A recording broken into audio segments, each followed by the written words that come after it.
खुलुमबाय बेयो बड'लेण्ड इंखं टेलिभिजन दिनै 3 अक्ट'बर 2024 बृहस्पतिबार खालि सानसेनि बरादखौ नोंथांमोननि खाथियाव लाबोदों आं सदानन्द दैमारिया।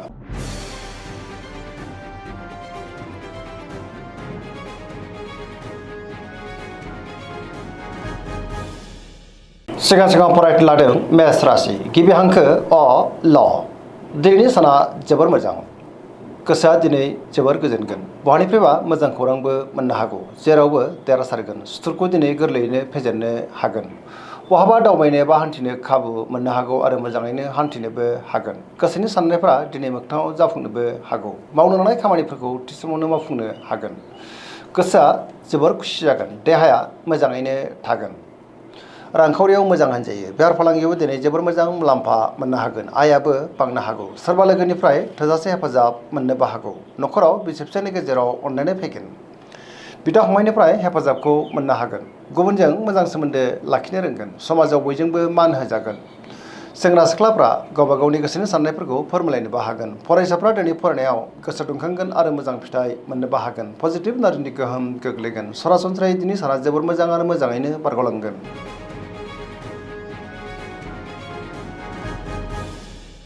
वृष राशि गिबि हांखो इ उ ब दिनैनि साना जोबोर मोजां। गोसोनि साननायफ्रा मोगथाङाव जाफुंनोबो हागौ। गोसोनि बोलोआ बांगोन। गावनि गोसोनि साननायखौ गुबुननो फोरमायनोबो हागोन। मावनो लानाय खामानिखौ थि समावनो मावफुंनो हागोन। सिगांनि बबेबा आद्रा खामानियाबो दिनै मावफुंजानो हागौ। समाजाव मान मोननो हागोन। रांखावरियाव मोजां। बेफार फालांगियावबो मोजां होनजायो। आयाबो बांनो हागौ। न'खराव बिदा फंबायनि गेजेराव मोजां सोमोन्दो थागोन। सोरजोंबा बाख्नायजानानै गोसोआ दिनै जोबोर खुसि जागोन। देहाया मोजाङैनो थागोन। लोगोफोरनिफ्राय हेफाजाब मोननोबो हागौ। पजिटिभ एनार्जिनि गोहोम गोग्लैगोन।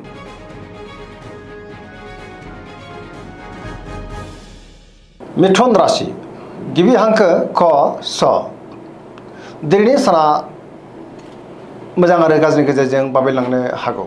गोसोआव गोनो गोथो साननाय फैनोबो हागौ। गुबुननि थाखाय नाङा फाङा जेंनायाव गोग्लैनांनोबो हागौ। गोसोनि साननायफ्रा देबार नांगोन। लाइमोनफ्रा गावबा गावनि गोसोनि साननायखौ फोरमायलायनो गोब्राब जानोबो हागौ। देहाया दिनै बारा मोजां थानाय नङा। गोबां रोखोमनि देहायारि जेंनाजों मोगा मोगि जानांनोबो हागौ।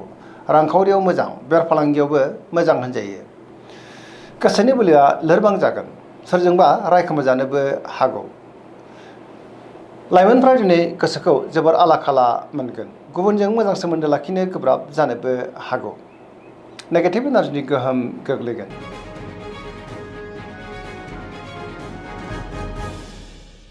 कर्कट राशि गिबि हांखो ड ह दिनैनि साना मोजां आरो गाज्रिनि गेजेरजों बाबेलांनो हागौ। गोसोखौ दिनै जोबोर गोनो गोथो मोननोबो हागौ। सोरजोंबा रायखोमाजानोबो हागौ।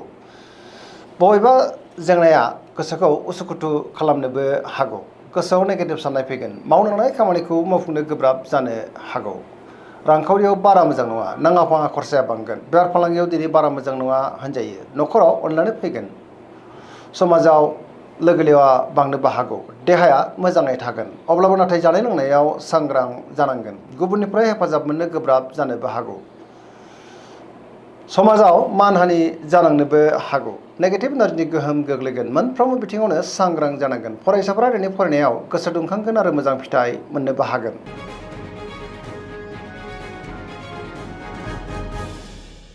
सिंह राशि गिबि हांखो म ट दिनैनि साना जोबोर मोजां। गोसोखौ दिनै जोबोर गोजोननाय मोनगोन। बहाबा दावबायनो एबा हान्थिनो खाबु मोननोबो हागौ। मावनो लानाय खामानिखौ दिनै थि समावनो आरो गोरलैयैनो मावफुंनोबो हागोन। सोरबा लोगोजों बाख्नायजानोबो हागौ। बहाबा दावबायनो मोननानै गोसोआ दिनै जोबोर खुसि जागोन। रांखावरियाव मोजां। बेफार फालांगियावबो दिनै जोबोर मोजां मुलाम्फा मोननो हागोन। गुबुनजों मोजां सोमोन्दो लाखिनोबो रोंगोन। गोसोनि साननायफ्रा मोगथाङाव जाफुंनोबो हागौ। न'खराव बिदा फंबायनिफ्राय थोजासे हेफाजाबखौ मोननो हागौ। गुबुननि गोसोखौ गोरलैयैनो बोनोबो हागोन। देहाया मोजाङैनो थागोन। अब्लाबो नाथाय जानाय लोंनायाव सांग्रां जानांगोन। बयजोंबो गोरोबनो रोंगोन। गुबुननि थाखाय दिनै गोबां मोजां खामानि मावनानै होनोबो हागोन। सिगांनि बबेबा आद्रा खामानियाबो दिनै मावफुंजानो हागौ। पजिटिभ एनार्जिनि गोहोम गोग्लैगोन।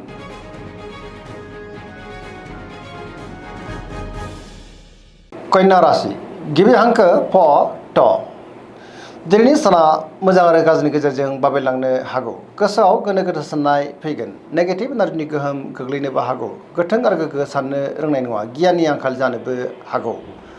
रांखावरियाव मोजां, अब्लाबो नाथाय खरसायाबो बांगोन। बेफार फालांगियाव मोजां होनजायो। देहाया दिनै बारा मोजां थायाबो जानो हागौ। गोबां रोखोमनि देहायारि जेंनाजों मोगा मोगि जानांनोबो हागौ। जानाय लोंनायाव सांग्रां जानांगोन।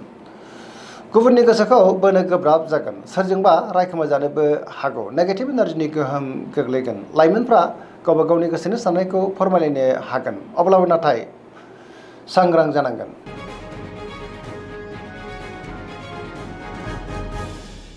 तुला राशि गिबि हांखो र ट। दिनैनि साना मोजां आरो गाज्रिनि गेजेरजों बाबेलांनो हागौ। गोसोआव गोनो गोथो साननाय फैगोन। गुबुननि थाखाय नाङा फाङा जेंनायाव गोग्लैनांनोबो हागौ। गोसोनि बोलोआ लोरबां जागोन। गावनि गोसोनि साननायखौ गुबुननो फोरमायनो गोब्राब जानोबो हागौ। मावनो लानाय खामानिफोरखौ मावफुंनो गोब्राब जानो हागौ। देहाया दिनै बारा मोजां थानाय नङा। गोबां रोखोमनि देहायारि जेंनाजों मोगा मोगि जानांनोबो हागौ। रांखावरियाव मोजां, बेफार फालांगियाव मोजां होनजायो। गुबुनजों मोजां सोमोन्दो लाखिनो गोब्राब जानोबो हागौ। गोबां जेंना जेंगोनाजों दिनै मोगा मोगि जानांनो हागौ। लोगोफोरनिफ्राय हेफाजाब मोननोबो गोब्राब जानो हागौ। गोदान थांखि लानो रोंनाय नङा। सेंग्रा सिख्लाफोरनि गोसोआ दिनै जोबोर आला खाला जागोन। नेगेटिभ एनार्जिनि गोहोम गोग्लैनोबो हागौ। मोनफ्रोमबो बिथिङावनो दिनै सांग्रां जानांगोन।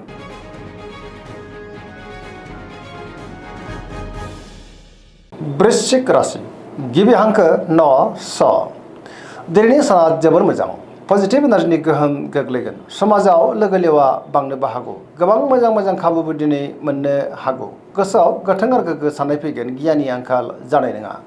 मावनो लानाय खामानिखौ दिनै थि समावनो आरो गोरलैयैनो मावफुंनोबो हागोन। गुबुननिफ्राय थोजासे हेफाजाब मोननोबो हागौ। गोसोनि साननायफ्रा दिनै मोगथाङाव जाफुंगोन। गोसोनि बोलोआ बांगोन। समाजाव मान मोनगोन।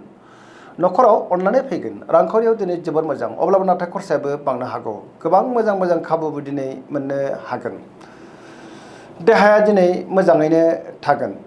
बहाबा दावबायनोबा हान्थिनो खाबु मोनगोन आरो मोजाङैनो हान्थिनोबो हागोन।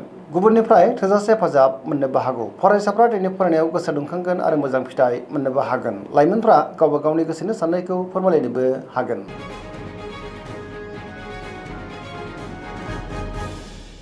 धनु राशि गिबि हांखो ध फ भ। दिनैनि साना जोबोर मोजां।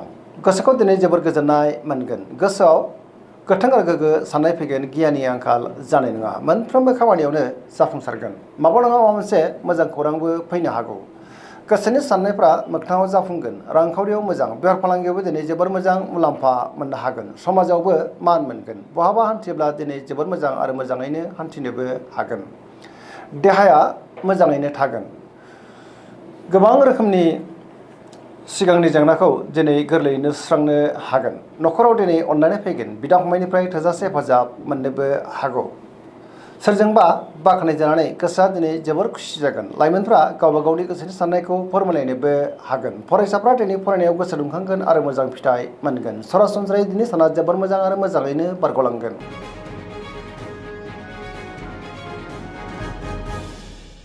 मकर राशि गिबि हांखो ख ज।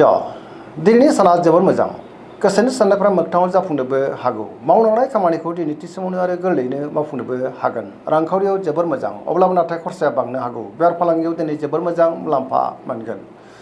गोबां मोजां मोजां खाबुबो दिनै मोननो हागौ। सोरजोंबा बाख्नायजानानै गोसोआ दिनै जोबोर गोजोनगोन। गुबुनजों मोजां सोमोन्दो लाखिनोबो रोंगोन। मोनफ्रोमबो खामानिखौनो दिनै गोरलैयैनो मावफुंनो हागोन। गोदान खामानियाव आखाइ होजेननोबो हागोन। गोथों आरो गोग्गो साननो रोंगोन। न'खराव अननानै फैगोन। बिदा फंबायनिफ्राय हेफाजाबखौ मोननो हागोन। सेंग्रा सिख्लाफ्रा दिनै गावबा गावनि गोसोनि साननायफोरखौ फोरमायलायनोबो हागोन। फरायसाफ्रा दिनै फरायनायाव गोसो दुंखांगोन आरो मोजां फिथाइ मोनगोन। पजिटिभ एनार्जिनि गोहोम गोग्लैगोन। धोरोमारि बिथिङावबो दिनै गोसो दुंखांनो हागौ।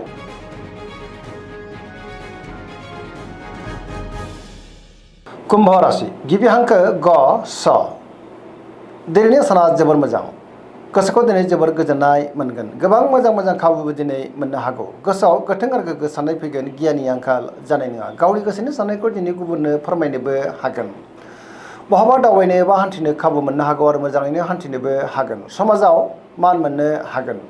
गोबां मुंदांखा सुबुंजों दिनै लोगो मोनलायनोबो हागौ। रांखावरियाव जोबोर मोजां होनजायो। गोबां धोन आरजिनो हागोन। बेफार फालांगियावबो जोबोर मोजां मुलाम्फा मोननो हागोन। देहाया मोजाङैनो थागोन। अब्लाबो नाथाय जानाय लोंनायाव सांग्रां जानांगोन। न'खराव अननानै फैगोन। गुबुननिफ्राय थोजासे हेफाजाब मोननोबो हागौ। बहाबा दावबायनो एबा हान्थिनो खाबु मोननानै गोसोआ दिनै जोबोर गोजोनगोन आरो मोजाङैनो हान्थिनोबो हागोन। पजिटिभ एनार्जिनि गोहोम गोग्लैगोन।